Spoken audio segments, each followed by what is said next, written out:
first started my role, I did encounter challenging perceptions. I found some members of staff would ask me how I managed to get a job in animation. They'd be very surprised to learn that I liked computer games. I was even interested in that as being a woman.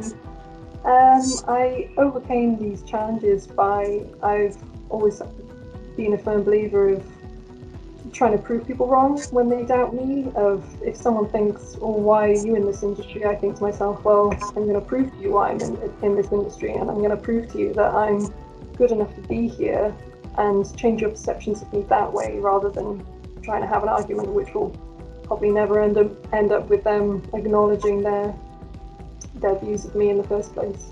There are certain things like sometimes, you know, people are very used to having lots of men in meetings. So like, you know, just addressing the whole room as, "You're right, gentlemen," you know, and then going, "Oh, and girls," when they've realised that I was in there. But, you know, everyone was so welcoming, really, really lovely. The company I work in, I've always been very welcoming. It's not been an issue. Although, well, I would say when I started, I was one of 2 women on the design team. The one before me started 3 months before I did.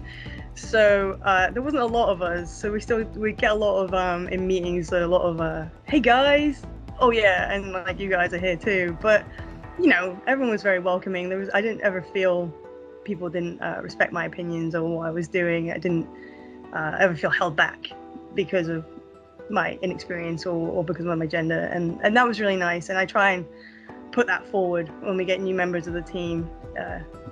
We're always here to support you. Like I say, it's a team effort. We win together or we lose together. It's not just one person, you know.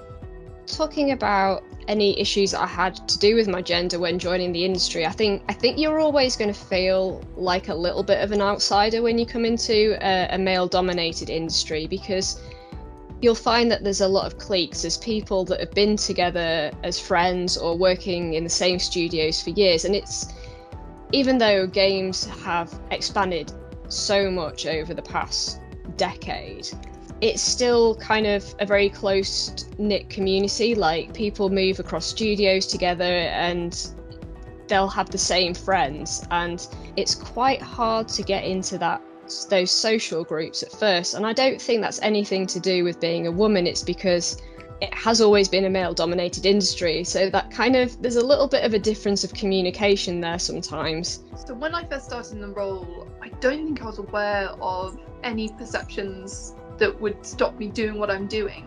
I think anything that kind of held me back was personal, and maybe that is a societal thing where I thought, I'm a woman, maybe I shouldn't be doing this role, but it didn't really stop me.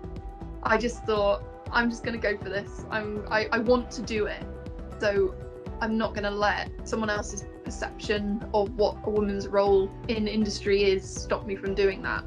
And I just ploughed through until I got where I am now, and then looked back and went, wow, I did that. I've been at TT like 8-10 years altogether now, if you include my time in QA, and the number of women at the company has gone up exponentially in my time there, and it's been really nice to see across all departments. So it's really cool. It's nice.